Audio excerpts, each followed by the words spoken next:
السلام عليكم habeen wanaagsan dhageystayaal ku soo dhawaada warka habeenimo ee Radio Afrika qodobada caawana waxa u dooran wasiirka amniga maamulka Jubbaland oo maanta lagu xiray magaalada Muqdisho ciidanka maamulka Jubbaland oo magaalada Kismaayo ku xiray gudoomiyihii guddiga doorashada Jubbaland gudoomiyaha cusub ee gobolka Banaadir oo taliska booliska ka dalbaday in ay furaan wadooyinka xiran ee magaalada Muqdisho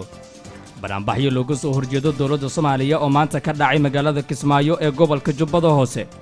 maamulka Jubbaland oo ka warbixiyay howlgal ay ka sameeyeen ciidamada maamulkaasi deegaanada maamulka madaxweynaha Soomaaliya iyo ra'iisul wasaaraha Japan oo ka wada hadlay xiriirka labada dal ka dhaxeeya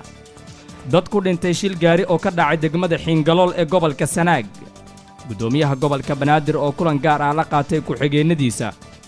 ciidamada AMISOM oo maanta lagu soo dhaweeyay magaalada Dhuusamareeb ee gobolka Galgaduud Soomaaliya iyo midowga Yurub oo kala saxiixday mashruuc loogu magac daray Engineer Yarisow wararka caalamka waxaa dhageysan doontaan dibadbaxyo laga mamnuucay oo ka bilowday magaalada Hong Kong iyo weerar qasaare geystay oo ka dhacay wadanka Afghanistan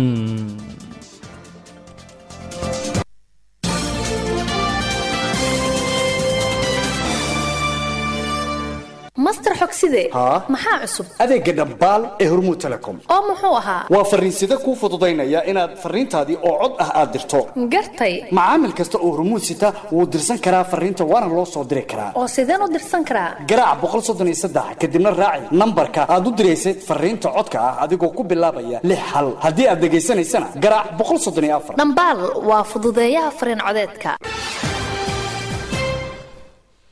waa habeenimo sabtiya taariikhda waxa ay ku beegan tahay 31 bisha 8 sanadka 2019 ku soo dhawaada warka habeenimo oo faahfaahsan warka habeen waxa soo saaray Umar Yuusuf Maxamed anigoo Muulid Xaaji Cabdi idin aqrinaya warkii ofisan wasiirka amniga maamulka Jubbaland ayaa maanta lagu xiray magaalada Muqdisho isagoo safar uu ku tagi rabay magaalada Addis Ababa ee wadanka Ethiopia Mahad Xuseen Muxudiin ayaa warkan faahfaahinaya wasiirka amniga maamul goboleedka Jubbaland Cabdirashiid Xasan Nuur Janaan ayaa la xaqiijiyay in lagu xiray garoonka diyaaradaha Aadan Cabdulle Cismaan Aadan Cad ee magaalada Muqdisho caasimadda Soomaaliya wasiir Janaan ayaa maalmihii ugu dambeeyay ku sugnaa degmada Doolo ee gobolka Gedo halkaas oo kulmo ka waday wasiir Janaan ayaa maalmihii ugu dambeeyay ku sugnaa degmada Doolo ee gobolka Gedo halkaas oo kulmo kala duwan ka waday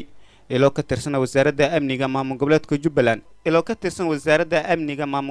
Jubbaland ayaa xaqiijiyay in wasiirka lagu xiray saldhig ku yaalo gudaha garoonka Muqdisho isla markaana la qabtay xilli tirisada ku ahaa garoonka Muqdisho kuna sii jeeda magaalada Addis Ababa wadanka Ethiopia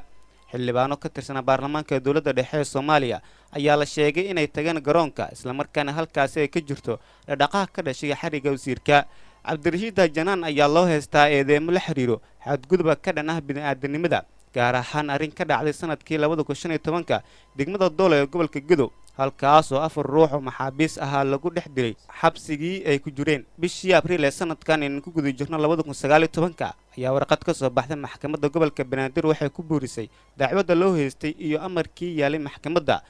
ku wargelisay laanta mubaarista CID-da